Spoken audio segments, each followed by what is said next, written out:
Баршаңызға сәлем. Сіздермен бірге бүгін асқабақ қосылған манты дайындайтын боламыз.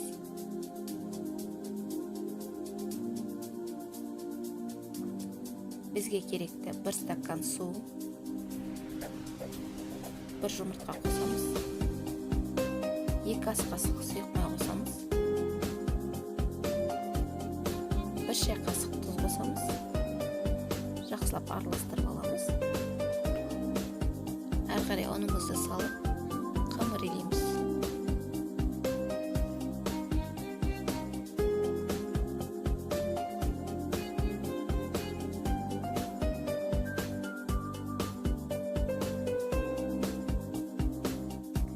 Міне қамырымыз дайын болды.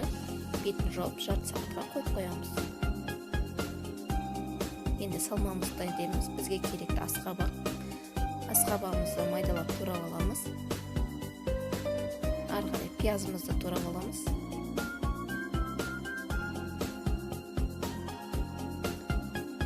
Фаршты, асқабақты, пиязды барлығын біріктіріп аламыз.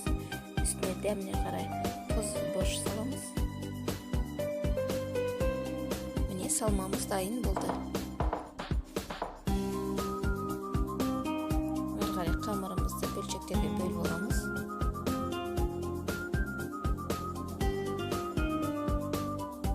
Оны видеодағыдай жіңішке қылып жайып аламыз.